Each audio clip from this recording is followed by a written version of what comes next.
नमस्कार दोस्तों, fairy tales में आपका एक बार फिर से बहुत बहुत स्वागत है।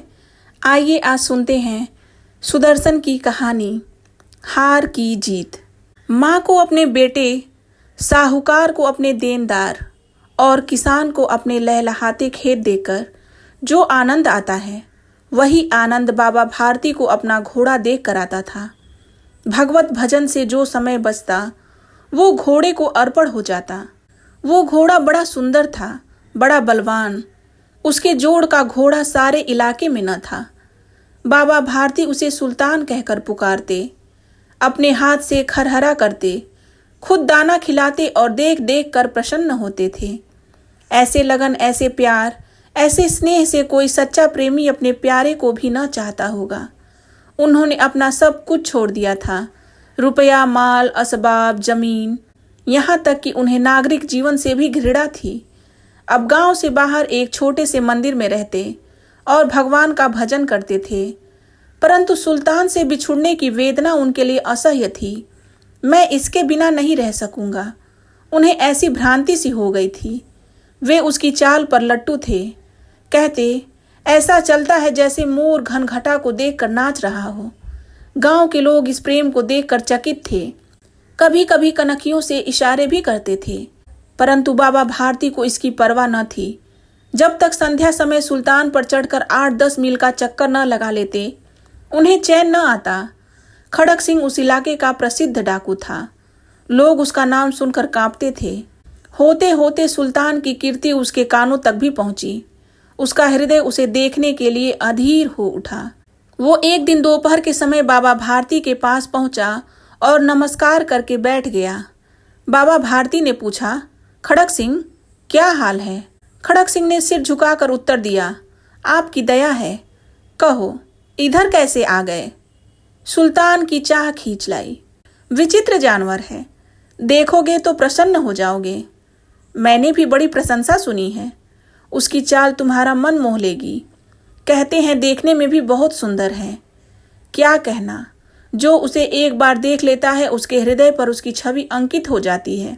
बहुत दिनों से अभिलाषा थी, आज उपस्थित हो सका हूँ।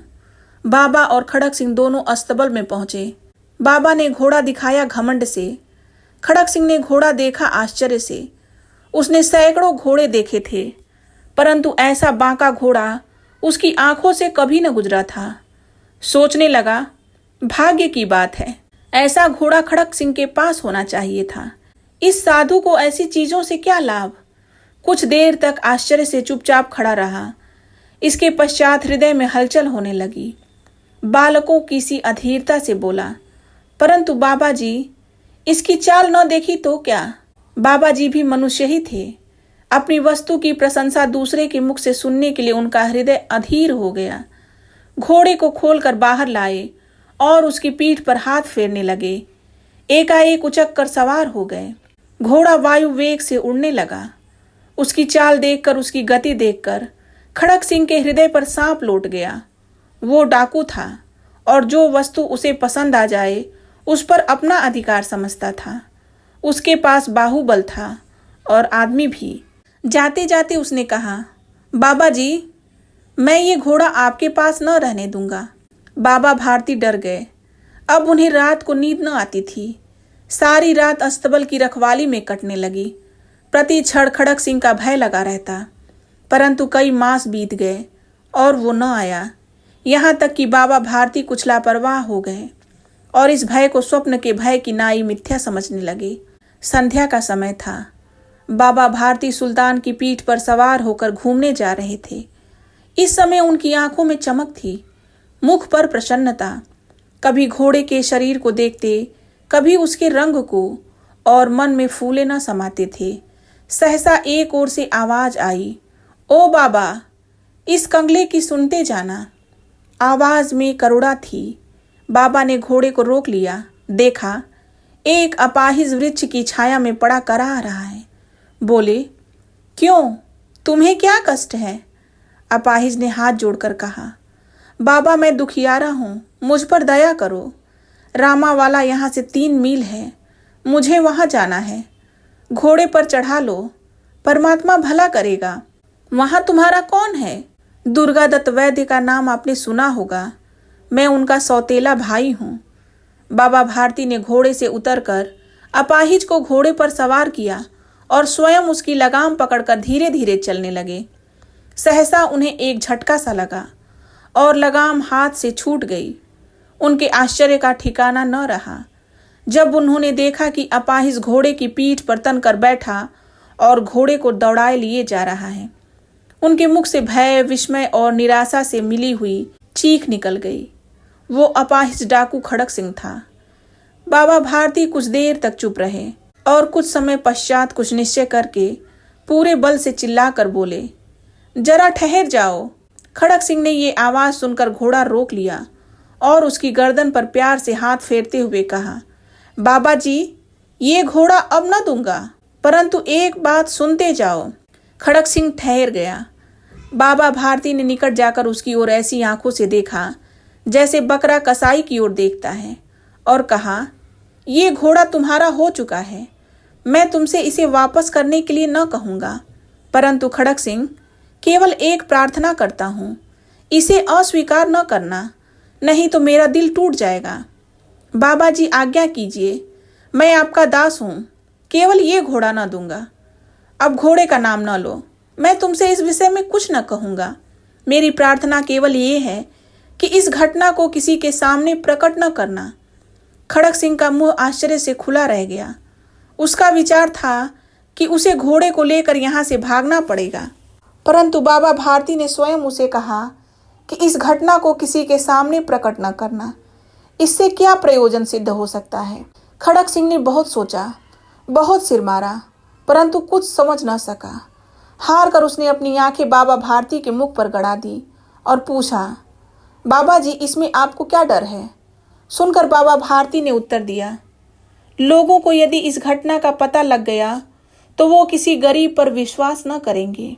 और ये कहते कहते उन्होंने सुल्तान की ओर से इस तरह मुंह मोड़ लिया जैसे उनका उससे कभी कोई संबंध ही न रहा हो।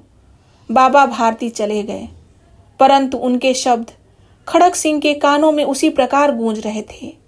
सोचता था, कैसे ऊंचे विचार हैं, कैसा पवित्र भाव है। उन्हें इस घोड़े से प्रेम था। इसे देखकर उनका मुख फूल की नाई खिल जाता था। कहते थे, इसके बिना मैं न रह सकूंगा। इसकी रखवाली में वे कई रात सोए नहीं, भजन भक्ति न कर रखवाली करते रहे, परंतु आज उनके मुख पर दुख की रेखा तक दिखाई न पड़ती थी। उन्हें केवल ये ख्याल था कि कहीं लोग गरीबों पर विश्वास करना न छोड़ दें।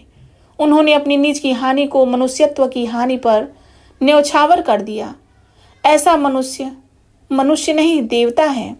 रात्रि के अंधकार में खड़क सिंह बाबा भारती के मंदिर पहुंचा। चारों ओर सन्नाटा था। आकाश पर तारे टिमटिमा रहे थे।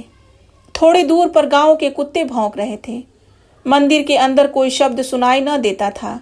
खड़क सिंह सुल्तान की बाग पकड़े हुए था। वो धीरे धीरे अस्तबल के फाटक पर पहुंचा। फाटक किसी वियोगी की आंखों की तरह चौपट खुला था। किसी समय वहां बाबा भारती स्वयं लाठी लेकर पहरा देते थे, परंतु आज उन्हें किसी चोरी, किसी डाके का भय न था। हानि ने उन्हें हानि की तरफ से बेपरवाह कर दिया था। खड़क सिंह ने आगे बढ़कर सुल्तान को उसके स्थान पर बांध दिया और बाहर निकलकर सावधानी से फाटक बंद कर दिया। इस समय उसकी आंखों में नेकी के आंसू थे।